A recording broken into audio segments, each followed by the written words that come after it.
Hello प्यारे बच्चों, कैसे हैं आप सब। देखिए, आपके जो मैथ के पेपर में बहुविकल्पीय प्रश्न आएंगे वो 20 आएंगे। ठीक है, कितने आएंगे? 20 आएंगे। मैंने आपके पूरी बुक से 60 इम्पोर्टेंट क्वेश्चन लिए हैं। कितने लिए हैं? 60 इम्पोर्टेंट क्वेश्चन लिए हैं। इन 60 इम्पोर्टेंट क्वेश्चन की अगर आप तैयारी कर लेते हैं, ठीक है, तो आप 20 नंबर आपके बहुविकल्पी में समझो बिल्कुल पक्के हैं। ठीक है, आपको बिल्कुल आसान तरीके से शॉर्ट ट्रिक से समझाया जाएगा ताकि आपका टाइम बर्बाद ना हो। ठीक है, आपको बोर्ड एग्ज़ाम में ये 20 प्रश्न करने के लिए 1 घंटा दिया जाता है। कितना दिया जाता है? 1 घंटा। आपने उन 1 घंटे में से 20-25 मिनट में, ठीक है, जिसकी तैयारी है, जो तैयारी कर लेगा इसकी, वो 20 मिनट में, 30 मिनट में, हद की नहीं, जो बच्चा कमज़ोर है वो भी इसको 30 मिनट में हल कर देगा। ये मेरी गारंटी है। अगर इनकी शॉर्ट ट्रिक आपके पास आ गई तो आप 20 मिनट में ये सभी प्रश्न हल कर देंगे। ठीक है, चलिए शुरू करते हैं। जो एग्ज़ाम शीट आप जिसमें पेपर हल करेंगे, उस शीट में आपने बैक साइड में, ठीक है, सबसे शुरुआत में ही आपने क्या करना है, बैक साइड में आपने रफ कार्य कर देना है। अगर आपने पेपर का पैटर्न नहीं देखा है तो चैनल को सब्सक्राइब करके पूरी वीडियो देख लीजिए। आपको इस चैनल में इस प्रकार की वीडियो मिलेंगी जो बोर्ड परीक्षा में आपको जाने से पहले सभी प्रकार से सचेत कर देगी कि भाई आपने बोर्ड परीक्षा में जाने से पहले क्या क्या सामान लेकर जाना है, किस तरीके से आपने बोर्ड परीक्षा में पेपर करना है, और डेट शीट क्या है आपकी। चैनल को सब्सक्राइब कीजिए, सभी वीडियो देखिए। आप इस चैनल पर मात्र बोर्ड परीक्षा के ही बारे में बताया जा रहा है, 10th क्लास के बोर्ड परीक्षा के बारे में ही बताया जा रहा है। और 10th क्लास का जो मैथ का पेपर है वो आपको बिल्कुल आसान तरीके से 70 के 70 नंबर का पेपर आपको हल करके दिखाया जाएगा। इस वीडियो को सेव कर लें ताकि साथ के साथ आप इसको हल करते चले जाएं, एक एक सवाल को हल करते चले जाएं। और जब आप इन 60 सवाल को हल कर लेंगे तो आप जो पिछले 2023 का एग्ज़ाम पेपर था मैथ का, उसको आप हल करके देखना। जो उसके 20 क्वेश्चन हैं शॉर्ट, उनको हल करके देखना आप उनको शॉर्ट ट्रिक से कर सकते हैं या नहीं कर सकते हैं। ठीक है, शुरू करते हैं। पहला प्रश्न है आपके पास, देखिए इसमें रफ कार्य आपने करना है, शॉर्ट ट्रिक आपको बताई जाएंगी, बिना हल करे आपको इसका आंसर देना है। ठीक है, बिना हल करे आप इसका आंसर देंगे। तो सबसे पहले देखिए, पहले में बोल रहा है कि SCF 306 657 बराबर 9 दिया है। मतलब ये क्या है, ये आपको 2 डिजिट दिए हुए हैं, 2 संख्या दी हुई हैं। इन दोनों संख्याओं का मैस है 9 है, तो इन दोनों संख्याओं का लेस है बताइए। ठीक है, LCM बताइए। अब इन दोनों संख्याओं का जो LCM आपको बताना है वो कौन सी ट्रिक से निकाल देंगे। देखिए बताया, SCF गुना LCM, ये क्लास में आपको फॉर्मूला बताया है। ठीक है, अब आप इस फॉर्मूले से इसको आसानी से कर सकते हैं, लेकिन इसमें आपको क्या लगेगा, टाइम। इसमें आपको क्या लगेगा, टाइम। टाइम हमें नहीं लगाना है, तो इसकी अब ट्रिक देखिए। देखिए, आपने ध्यान देना है कि अब उत्तर जो आपका है वो इनमें छिपा हुआ है, उत्तर आपका इनमें छिपा हुआ है। अब ये जो 2 संख्याओं का गुणनफल है उनका जो मैस है वो 9 है, और इनका LCM जो आप निकाल लेंगे वो इनकी गुणा के आसपास आएगा।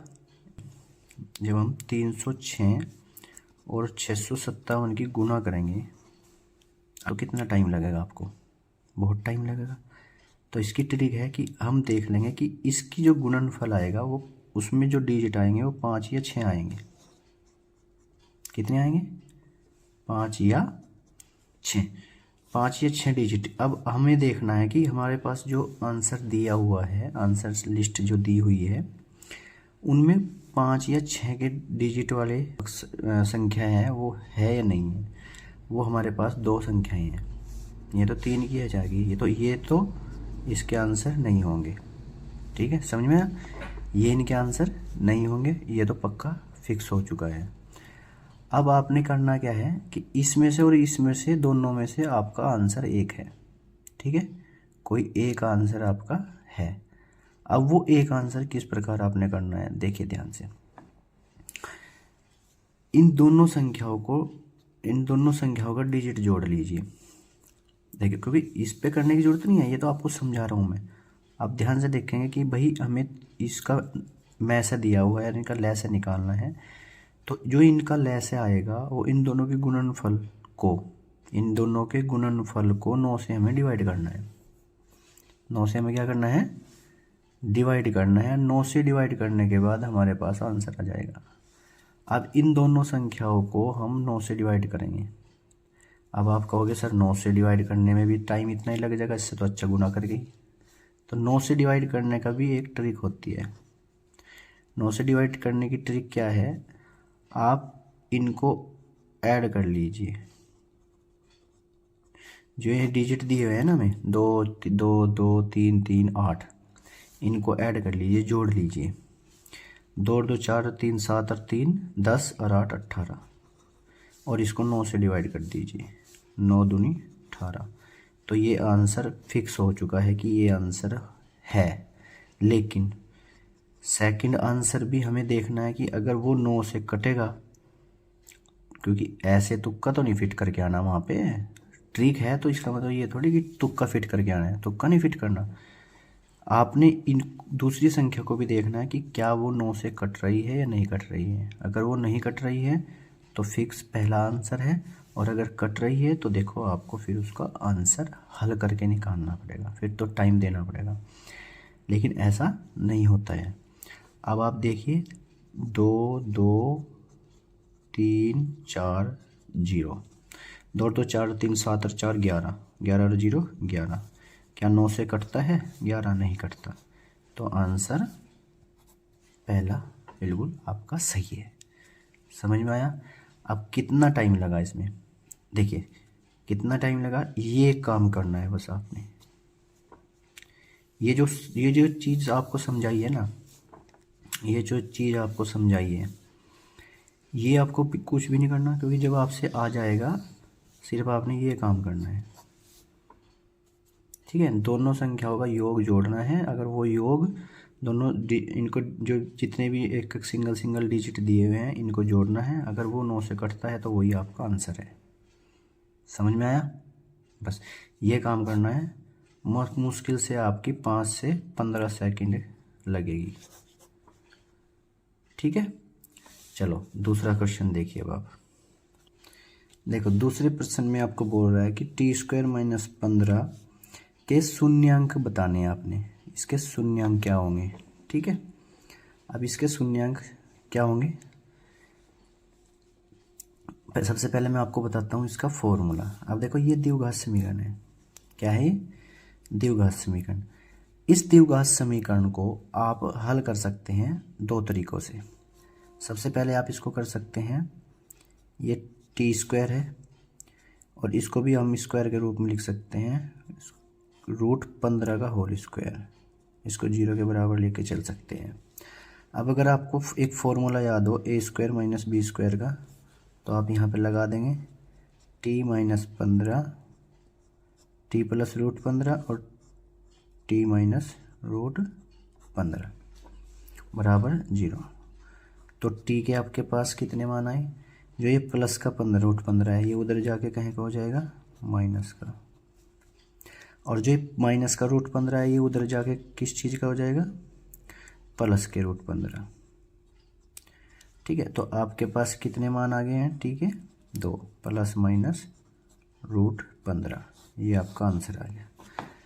अब दूसरा तरीका है, पहले तरीके से आपने इसको किया। दूसरा तरीका आपका इसका क्या है, आपने t², ध्यान से देखते रहना, टी स्क्वायर माइनस 15 बराबर 0 ले लिया आपने इसको, इसके मूल निकालने आपने। तो टी स्क्वायर बराबर ये 15 उधर जाके कहीं का हो जाएगा प्लस का। अब टी बराबर ये 2 घात उधर जाके कहीं की हो जाएगी 15 की। अब आपको पता है कि वर्गमूल में जो भी संख्या होती है वो प्लस माइनस की होती है। कितनी होती है? प्लस माइनस की, क्योंकि जो द्विघात समीकरण के मूल कितने होते हैं? 2। अब वो 2 कब कैसे आएंगे? प्लस माइनस से, एक प्लस का एक माइनस का। अब आपको इससे ट्रिक याद रखनी है। किससे ट्रिक याद रखनी है? इससे।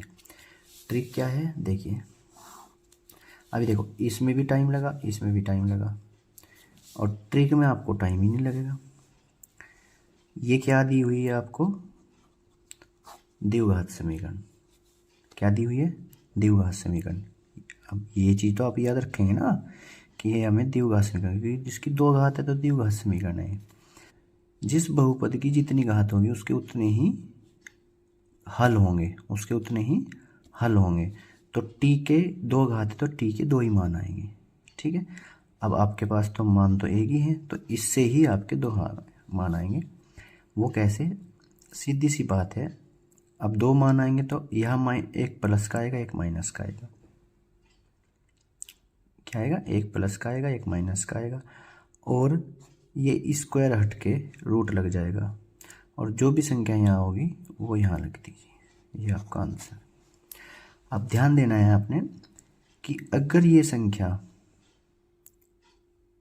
संख्या पूर्ण वर्ग है तो ये रूट में से निकल जाएगी। अगर ये पूर्ण वर्ग नहीं है तो ये रूट में से नहीं निकलेगी। इसका आंसर इसमें देखिए। अब आप देखिए वही तरीका जो मैंने आपको बताया था कि ये कोई आंसर इसका नहीं होगा, ये भी इसका आंसर नहीं होगा, क्योंकि इनके सामने माइनस का चिन्ह है, इसके सामने प्लस का चिन्ह है। इन दोनों के सामने प्लस माइनस है, तो इन दोनों में से इसका आंसर जरूर होगा। ये तो इन दोनों में से कौन सा? रूट 15, क्योंकि 15 को हम रूट से बाहर नहीं निकाल सकते। ठीक है, समझ में आया? चलिए प्रश्न नंबर 3 कि बहुपद x की 3 + 3x स्क्वायर + 4x - 7 के शून्यांकों की संख्या क्या होगी? ये याद रखने वाली बात है। अगर द्विघात बहुपद है, कोई भी बहुपद आपको दिया हुआ है, ये बात याद रखनी है आपने।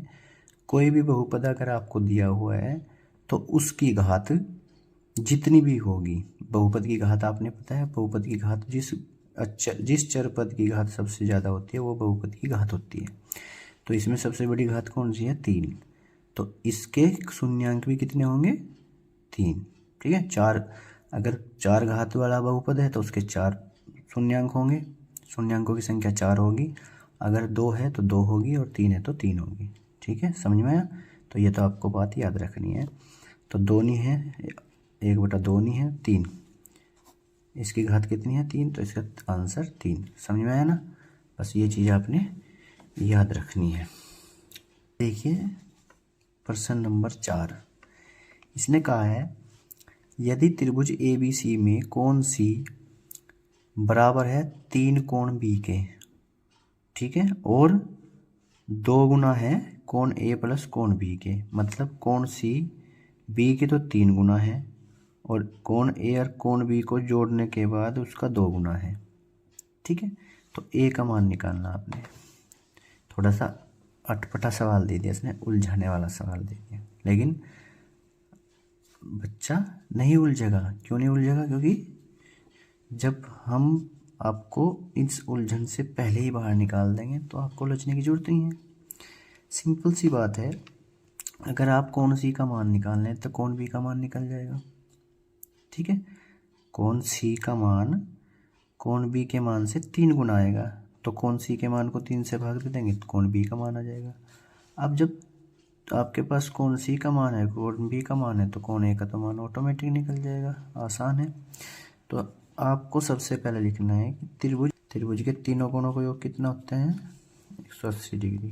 कोण A + कोण B + कोण C बराबर 180 डिग्री।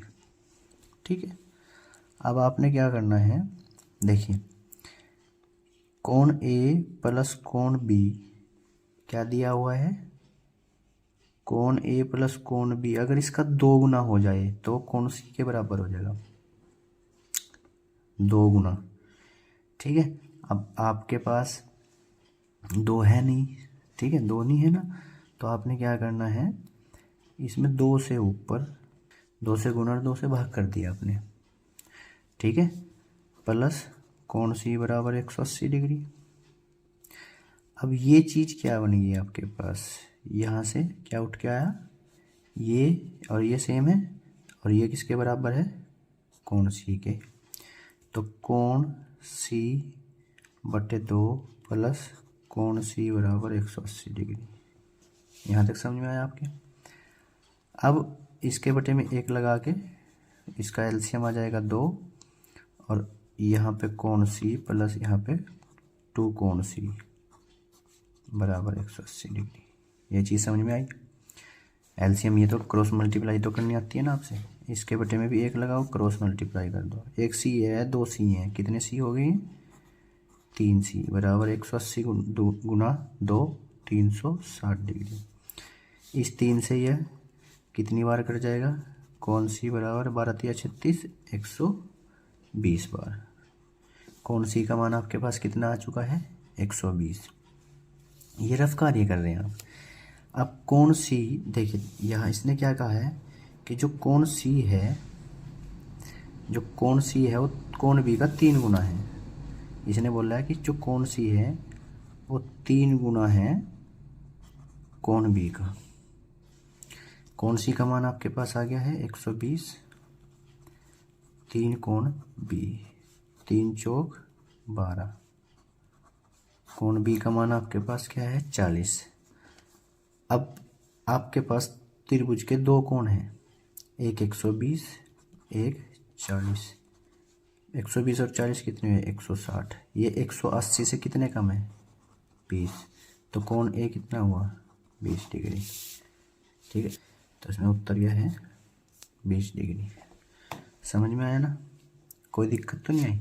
हाँ, प्रश्न नंबर 5 में क्या बोल रहा है ये आपसे कि 2x² माइनस एक्स प्लस 1/8 बराबर 0 द्विघात समीकरण के मूल किसको कहते हैं हम, शून्यांक। या तो वो शून्यांक देगा या वहाँ पे मूल देगा। ठीक है, आपने घबराना नहीं है, मूल है तब भी वही आंसर आपने हल करना है, शून्यांक है तब भी इसी तरीके से हल करना है।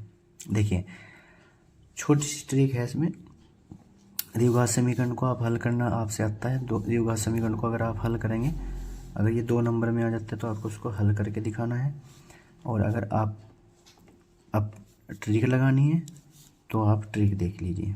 देखिए इस 2 की गुना 8 में की हमने, 2 8 16।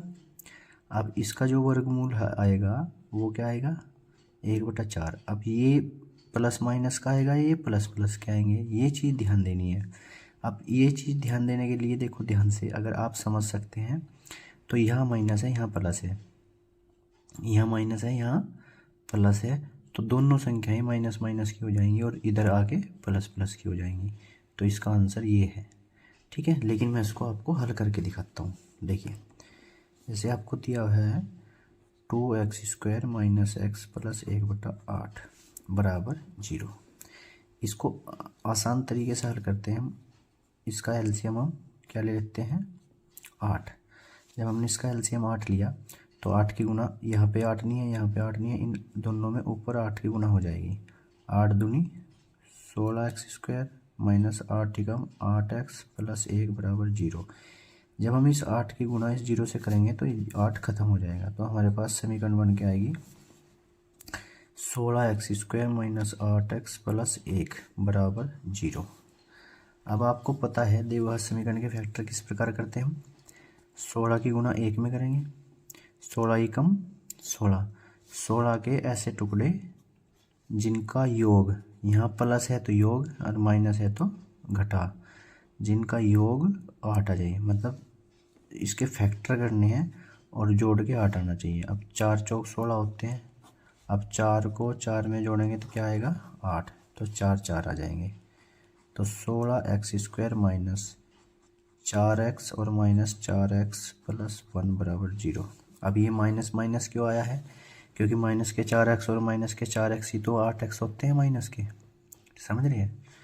ठीक है, तो हम इसमें से क्या कर ले लेंगे, 4x कॉमन ले लेंगे, दो दो के जोड़े बना लेते हैं। ये द्विघात समीकरण हल करनी आपको आती होगी, अगर नहीं आती तो इसको सीख लीजिए। तो 4 चौक 16, यहाँ पे 4x बचा और यहाँ पे 1 बचा, यहाँ पे भी हमने 1 कॉमन ले लिया 4x। अब बाहर माइनस कॉमन ले लिया तो अंदर का चिन्ह बदल जाएगा। आपके पास 4x + 1 और 4x - 1, सॉरी ये प्लस कहाँ से है, माइनस, 4x - 1 और 4x - 1 आपके पास बराबर 0, ये बच गया है आपके पास। ठीक है, 4x - 1 यहाँ पे बचा, 4x - 1 यहाँ पे बचा। अब ये सेम है, ठीक है, तो आप इसको लिख सकते हैं 4x - 1 बराबर 0 और 4x - 1 बराबर 0। जब आप x बराबर, ये 1 इधर चला जाएगा और ये 4 भाग में, ऐसे ही ये 1 इधर चला जाएगा 4 भाग में, तो x के 2 मान आए हैं, दोनों के दोनों प्लस के हैं, तो इसका आंसर ये सही है। ठीक है, समझ में आया।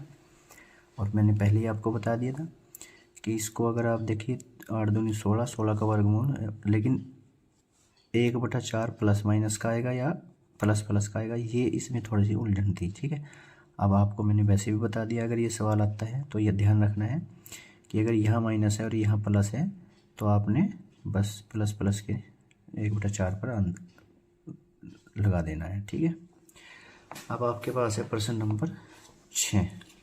द्विघात समीकरण kx × x - 2 + 6 = 0 के मूल बराबर हैं तो k का मान क्या होगा। अब इनमें से आपने मान देगा, देखो द्विघात समीकरण है, आप इसको हल करेंगे तो आसानी से आपका आंसर आ जाएगा, लेकिन हमें सिर्फ ट्रिक लगानी है। तो आप बस ट्रिक है, ध्यान से, 6 अगर आप यहाँ रखते हैं, 6 × 36, 6 × 36, 36 के ऐसे टुकड़े जिनका योग, अब यहाँ पे 6 है तो 6 की गुना इसमें भी होगी 2 में, 6 दूनी 12। ठीक है, 6 दूनी 12, तो 6 36 के ऐसे टुकड़े जिनका योग 12 आ जाए, तो 6 + 6। अब प्लस का 6 रखने से आया है ना, अब माइनस का 6 रखने से क्या हो जाएगा, माइनस का 6 अगर इसमें रखते हैं तो माइनस के 6 गुना 6, तो माइनस के 36, तो माइनस के 36 के ऐसे टुकड़े जिनका योग, जिनका अंतर 12 आ जाए, तो ऐसा तो नहीं होगा, तो ये नहीं होगा, तो इसलिए ये चीज़। ठीक है, इसका आंसर क्या होगा, प्लस के 6। समझ में आया। चलिए प्रश्न नंबर 7 पे ध्यान दीजिएगा। प्रश्न नंबर 7 में बोल रहा है कि AP क्या होता है, AP की फुल फॉर्म होती है, ध्यान से देखिएगा,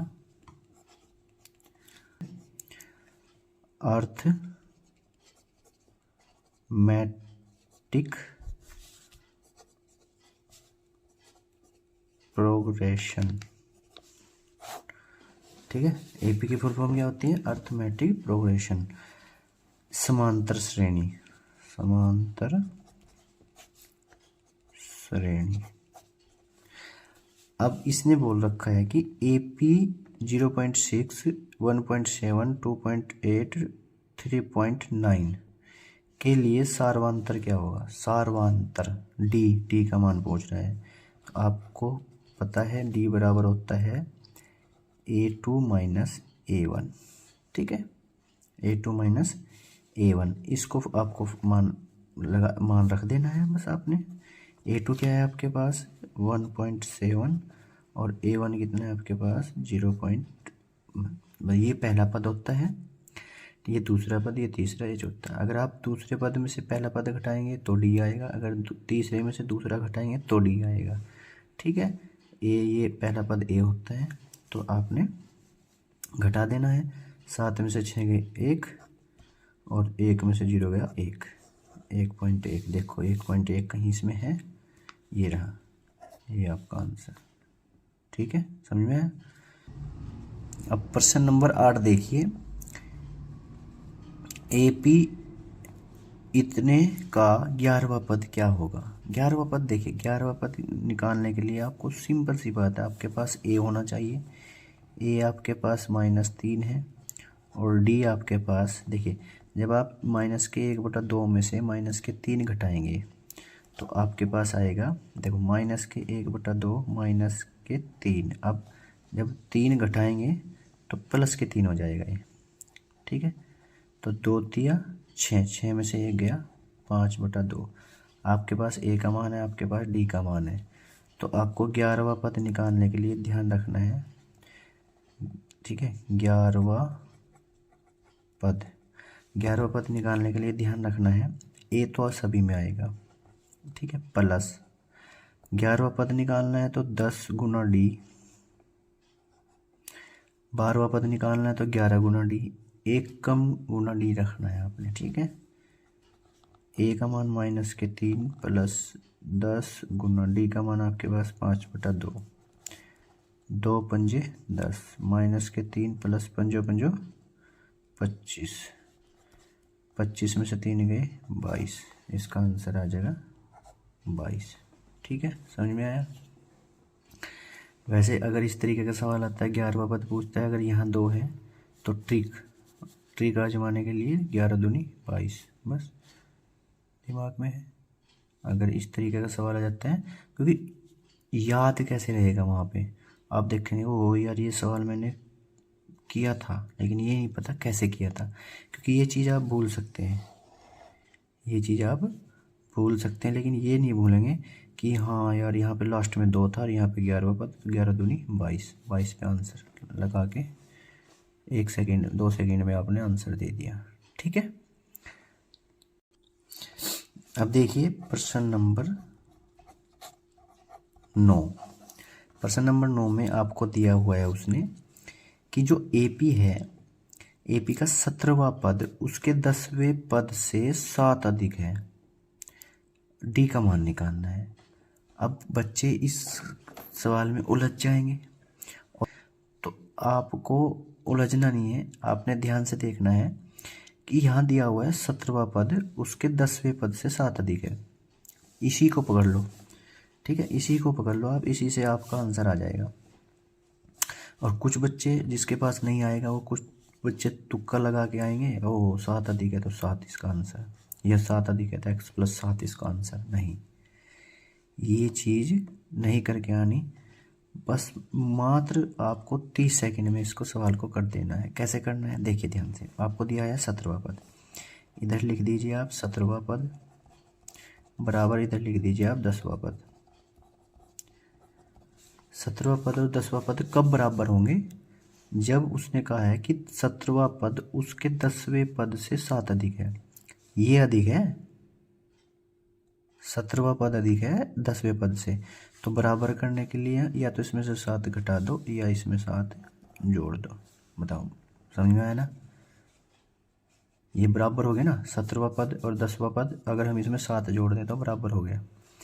अब 17वां पद क्या होता है, अभी मैंने 8वें सवाल में आपको कराया है कि ए तो आएगा ही आएगा, प्लस 17 से 1 कम 16 पद, 16वां गुना डी, और 10वां पद क्या होगा, ए प्लस 9d, सिंपल सी बात है, +7, ए और ए प्लस प्लस के हैं, कट जाएंगे, 16d माइनस ये 9d इधर आ जाएगा और ये 7 इधर आ जाएगा, 16d में से 9d गए, आपके पास 7d बचे, इधर 7, 7 ही कम 7, d बराबर 1। समझ में आया। अब देखिए इसमें कहीं 1 है, ये रहा आपका आंसर। समझ में आया, आसान है। कितना टाइम लगा, बहुत कम समय लगेगा है, ठीक है। चलिए 10वां सवाल देखिए, प्रश्न नंबर 10 क्या कह रहे हैं, सभी वर्त तथा समबाहु त्रिभुज होते हैं। कैसे होते हैं, सभी वर्त और समबाहु त्रिभुज। अब देखिए इसमें उसने वर्त भी पूछ रखा है और समबाहु त्रिभुज भी पूछ रखी है, तो आंसर तो एक ही होना है।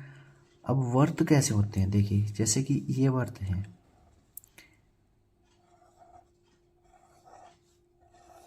ठीक है, बड़ा छोटा कैसे भी, वर्त कैसे होते हैं, एक जैसे, देखने में कैसे होते हैं, एक जैसे, इनका रूप कैसा होता है, समान,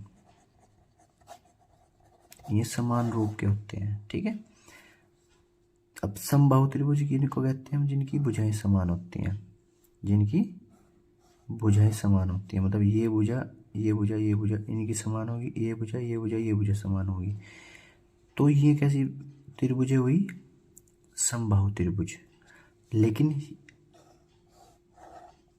अगर आप समझें तो वर्त एक देखने में समान है और त्रिभुज भी देखने में समान रूप की है। तो जो आकृति एक जैसी होती है, जो आकृति देखने में समान होती है, ठीक है, मतलब बराबर नहीं, समान रूप की, एक जैसी। मुझे कह देते ना कि भाई ये छोटा भाई ये बड़ा भाई, ये छोटा भाई ये बड़ा भाई, ठीक है, कि एक शक्ल के लग रहे हैं, है नहीं, साइज तो बड़ा छोटा हो सकता है, अगर वो देखने में एक जैसे लग रहे हैं तो उनको समान रूप, समरूप कहते हैं, ठीक है। अब इसमें देखिए समरूप, सर्वांग सम, समरूप, समद्विबाहु, समबाहु, तो हम क्या लिखना है, इसका आंसर क्या है? समरूप। तो सभी वर्त और समबाहु त्रिभुज कैसी होती हैं? समरूप, ठीक है। आंसर समझ में आया ना? इस तरीके से आपने हल कर देना है। देखो प्रश्न नंबर 11, चित्र में DE समांतर है BC के। ये समांतर का चिन्ह होता है, ये क्या है, चिन्ह होता है समांतर का। DE समांतर है BC के, तो EC की लंबाई कितनी होगी?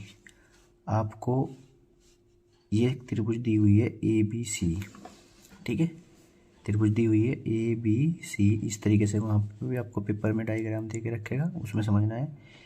ABC एक त्रिभुज दी है जिसके समांतर BC के समांतर DE दे दी है। तो जब कोई रेखा किसी दूसरी रेखा के समांतर होगी ना, तो वो एक अनुपात में विभाजित करेगी उसको, और वो अनुपात क्या होगा कि इस दो त्रिभुज बनेगी आपके पास, तो इसमें किस प्रकार का विभाजित करेगी वो, इसकी ये भुजा बटे इसकी ये भुजा, ठीक है, बराबर होगी इसकी ये भुजा और बटे इसकी ये भुजा। समझ में आया? आपको लिखना है, मतलब ध्यान देना है, चूंकि जो DE है वो समांतर है BC के, DE BC के समांतर है, तो इसकी AD भुजा बटे इसकी DB भुजा बराबर होगी इसकी AE भुजा बटे इसकी EC भुजा। समझ में आया? ठीक है। या आप इसको ऐसे भी लिख सकते हैं, या क्रॉस मल्टीप्लाई करनी आती है ना, क्रॉस मल्टीप्लाई करनी तो आती है ना आपने, हाँ। AD गुना क्रॉस इसके साथ EC बराबर AE गुना DB। जब कोई रेखा किसी दूसरी रेखा के समांतर होती है तो वो इस कंडीशन में अनुपात में विभाजित करती है या इसमें, मतलब ये इन दोनों की गुना बराबर होगी इन दोनों की गुना की, ठीक है। इसकी गुना करेंगे और अब इसकी गुना करेंगे तो बराबर आएगी इसकी गुना और इसकी गुना के, ठीक है। अब आपको क्या करना है, AD का मान पता है आपको, AD का मान है 1.5, EC का मान आपने निकालना है, AE का मान आपके पास है 1 और BD का मान आपके पास है 3, तो EC बराबर 3 एकम 3 बटे ये 1.5 इसके बटे में चला जाएगा, EC बराबर पॉइंट हटाया 0 बढ़ाई, आपके पास आया 30/15। कितना आया?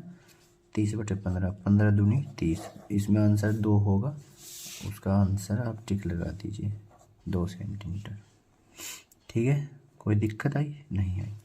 चलिए अब ये चीज़ आपने समझ में ना है बस कि भाई ये वाली इसके साथ गुना कर देनी, ये वाली इसके साथ, और मान रख देना, आंसर आपके सामने आ जाएगा अगर समांतर की बात कर रहा है, ये चीज़ याद रखनी कि समांतर की अगर बात कर रहा है।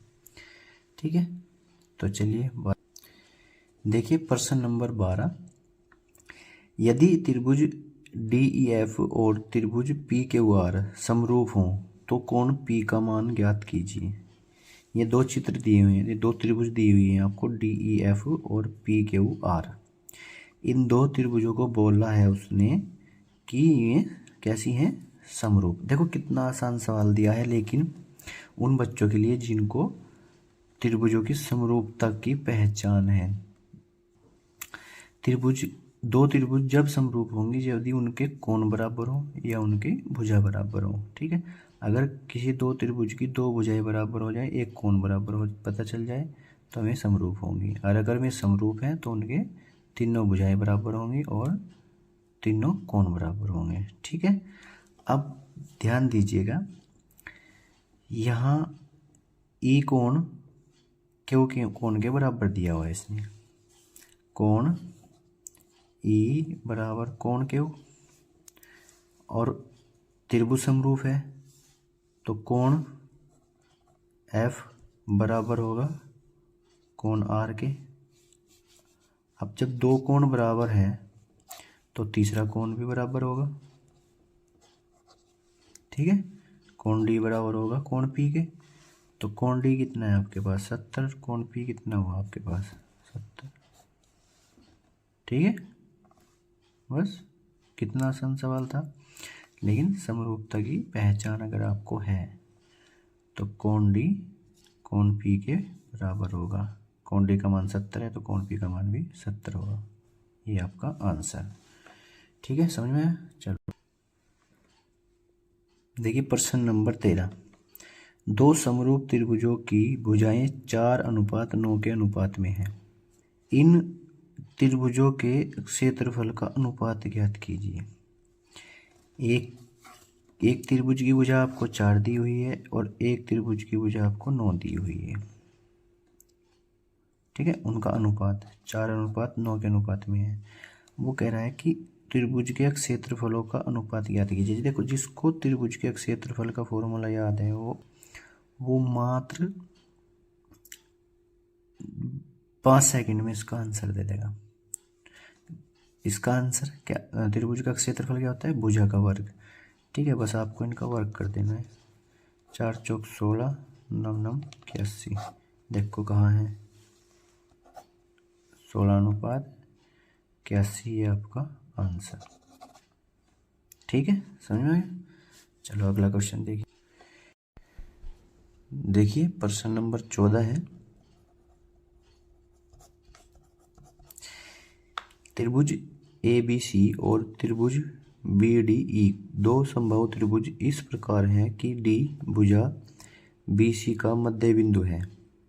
D भुजा BC का मध्य बिंदु है। त्रिभुजों ABC तथा BDE के क्षेत्रफल का अनुपात ज्ञात कीजिए। ये बिल्कुल 13वें क्वेश्चन की तरह है। तो आपको कैसे करना है, देखिए एक त्रिभुज ABC बना लीजिए आप। अब उसने कहा है कि कोई बिंदु D है जो BC का मध्य बिंदु है। BC का मध्य बिंदु D है।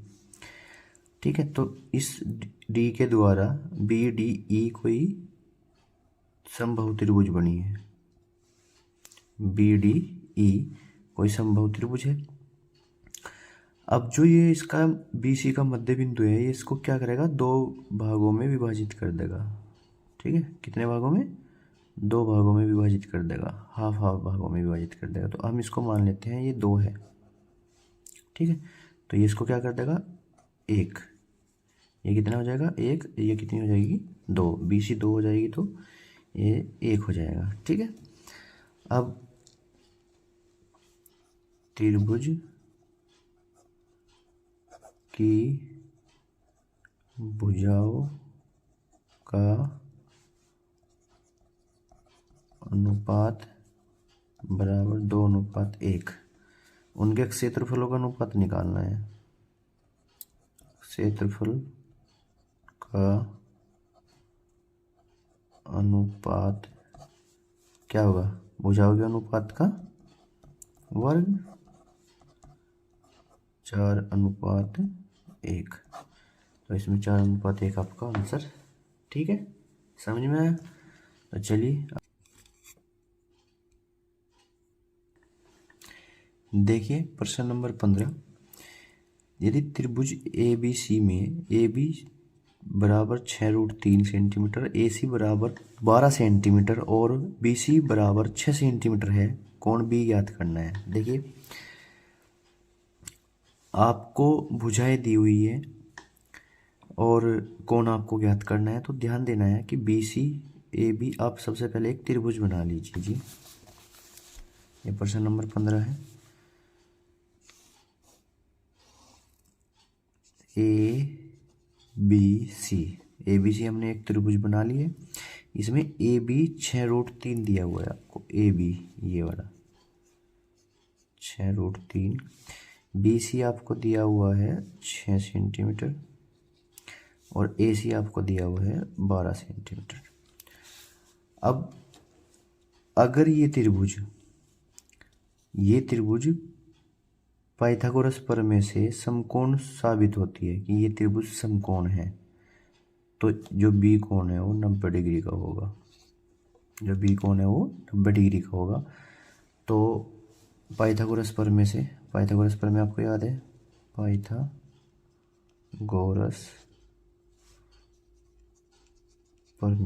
पाइथागोरस प्रमेय क्या होती है?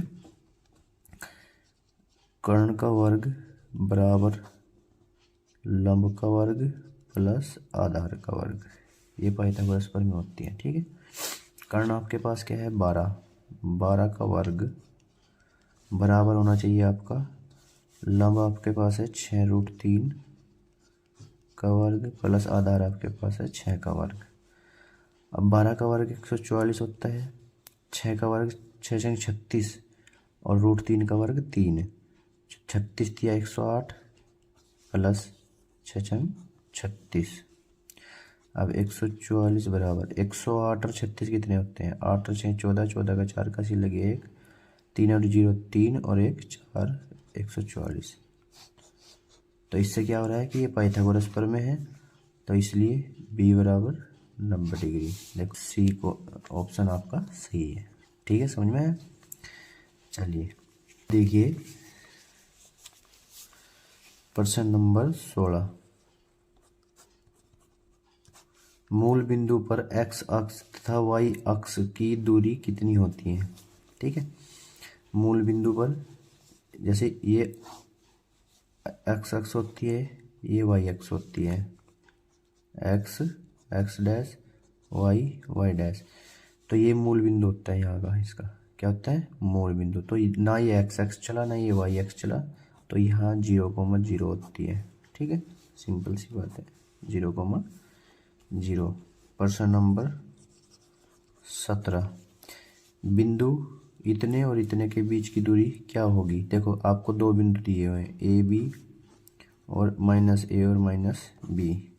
देखो दो बिंदुओं के बीच की दूरी का फॉर्मूला आपको याद होना चाहिए। दो बिंदुओं के बीच की दूरी का फॉर्मूला होता है d बराबर √x1 - x2 का whole square plus y1 - y2 का होल स्क्वायर। सिंपल सी बात है,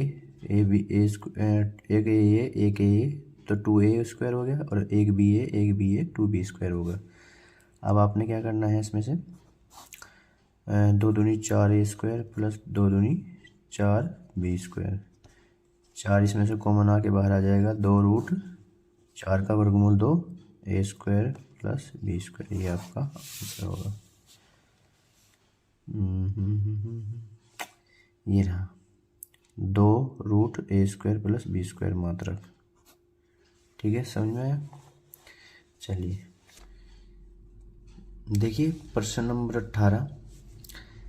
बिंदु ए के निर्देशांक होंगे जहां ए भी एक वर्त का व्यास है जिसका केंद्र 2, -3 तथा बी के निर्देशांक 1, 4 है।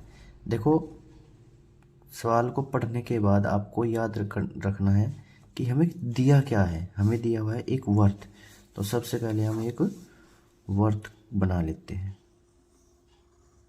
ठीक है, ये हमने वर्त बना लिया। अब ये कहता है कि ए बी उसका व्यास है। अब व्यास क्या होता है? जो इसके केंद्र को छू कर जाएगा। ए और बी, ठीक है बेटा। अब वो बोल रहा है कि जिसका केंद्र मतलब ए के निर्देशांक तो हमें ज्ञात करने हैं, जिसको हमें ज्ञात करना है उसके निर्देशांक हमने एक्स और वाई मान लिए, ठीक है बेटा। केंद्र के निर्देशांक उसने आपको दिए हुए हैं 2, -3 और बी के निर्देशांक उसने आपको दिए हुए हैं 1, 4। जब भी आपको सवाल में 3 बिंदु में से 2 बिंदु दिए हुए हैं, 2 बिंदुओं के निर्देशांक दिए हुए हैं और 1 बिंदु के निर्देशांक पूछ रहा है, तो आपको याद रखना है कि 2 बिंदुओं के मध्य बिंदु का फॉर्मूला क्या होता है। x बराबर 2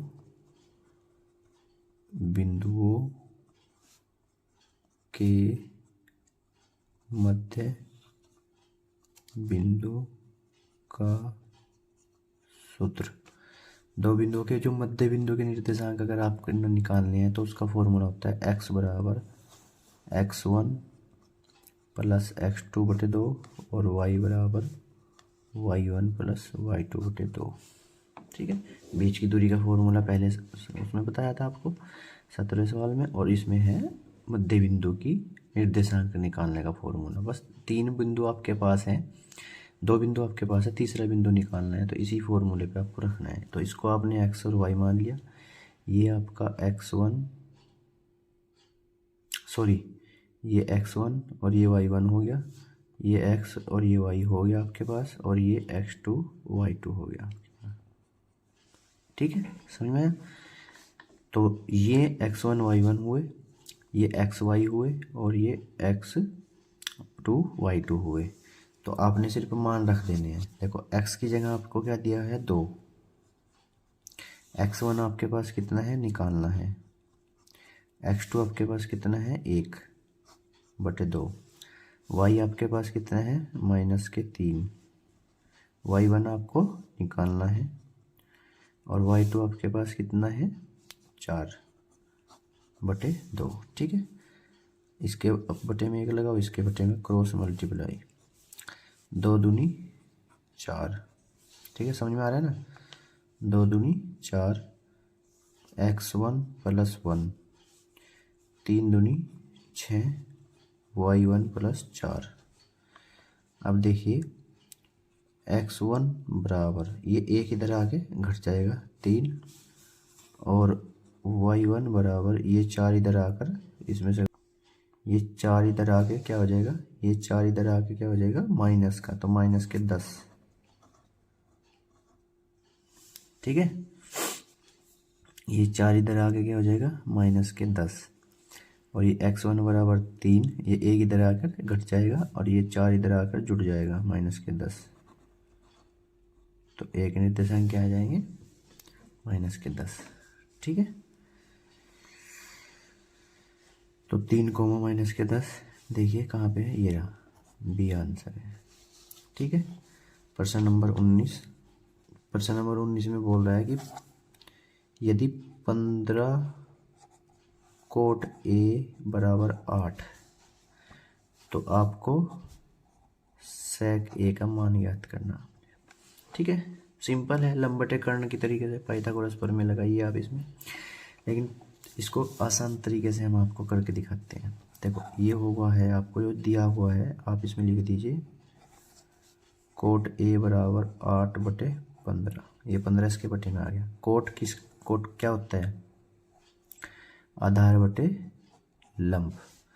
अब हमेशा याद रखना, आप अगर आधार आपके पास 8 है और लंब आपके पास 15 है तो कर्ण 17 आएगा, कर्ण 17 आएगा। कैसे आएगा, क्योंकि आपको याद कैसे रखना है, क्योंकि पाइथागोरस प्रमेय से आएगा। और कैसे आएगा, पाइथागोरस प्रमेय से आएगा 17, 8 और 15 के साथ 17 आता है पाइथागोरस प्रमेय से। अभी मैं आपको निकाल के दिखाऊंगा, लेकिन ट्रिक जो मैं आपको बता रहा हूँ ना, ट्रिक है ये। अब आपको याद कैसे रखना है कि 17 कैसे आएगा, 15, 8 और 7 15, 7 से याद रखना है 17 आपने, ये याद रखने की ट्रिक है कि 8 और 7 15 होते हैं, ठीक है। 7 से याद रखना है 17 आएगा। अभी देखिए तो पहले मैं इसको आपको आंसर दिखा देता हूँ। sec a बराबर क्या होता है? अब sec किसका उल्टा होता है? कोस का। कोस बराबर होता है आपके पास आधार बटे कर्ण, तो ये हुआ कर्ण बटे आधार। कर्ण आपके पास 17 हुआ, आधार आपके पास 8 हुआ। ये आपका आंसर होगा, देख लीजिए। 17/8 सी। अब मैं आपको दिखाता हूँ पाइथागोरस प्रमेय से। देखिए आपके पास आधार है, लंब है, तो कर्ण निकालना है आपके। कर्ण बराबर रूट आधार का वर्ग, लंब का वर्ग 15 का वर्ग प्लस 8 का वर्ग। ठीक है, 15 का वर्ग 225, 8 का वर्ग 64, 5 और 4 9, 2 और 6 8 और 289। ये किसका वर्गमूल है? 289 किसका वर्गमूल है? 17 का। तो k बराबर 17। ठीक है, समझ में आया ना? तो बस आपने याद रखना है कि अगर 8 और 15 आता है तो इसके साथ कर्ण आएगा 17, ये याद रखना है। अब देखिए प्रश्न नंबर 20 प्रश्न में क्या कह रहा है कि यदि साइन ए बराबर 3/4 हो तो tan a का मान बताना। किसका मान बताना आपने? tan a। तो वही, अब यहाँ पे भी आपने याद रखना है कि साइन ए बराबर 3/4 मतलब लंब बटे कर्ण। ठीक है, लंब बटे कर्ण आपको दिया हुआ है और आपने निकालना है tan a का मान। ठीक है, आप इसको दो तरीके से कर सकते हैं। इसमें पाइथागोरस प्रमेय लगा सकते हैं। पाइथागोरस प्रमेय से आपको याद रखना है कि अगर कर्ण आपने निकालना है, अब कर्ण बड़ा हो चुका है, कर्ण आपके पास है, तो 3 और 4 के साथ वैसे तो 5 होता है, लेकिन अगर ये आधार होता, ये क्या होता? आधार। तो लेकिन ये कर्ण आपको दिया है तो आपको रूट में निकालना है कर्ण का वर्ग माइनस लंब का वर्ग। 4 चौक 16 माइनस 3 3 9, 16 में से 9 गए 7, रूट 7। आपके पास आधार क्या आया है? रूट 7। आपको tan a का मान निकालना है। tan a बराबर होता है लंब बटे आधार। लंब आपके पास है 3 और आधार आपके पास आया है 7। 3/√7 आपके पास आंसर होगा, 3/√7। ठीक है, 20 के 20 क्वेश्चन समझ में आए हैं। तो चलिए अब आपको अगले 20 क्वेश्चन देखने के लिए चैनल को सब्सक्राइब कीजिए। जल्द से जल्द आपको अगले 20 प्रश्नों की वीडियो आपके चैनल पर आप नोटिफिकेशन आ जाएगा। ठीक है, थैंक यू। अगर आपके समझ में आया है तो कमेंट में बताएं किस प्रकार के सवाल आपको समझ में आए हैं। ठीक है।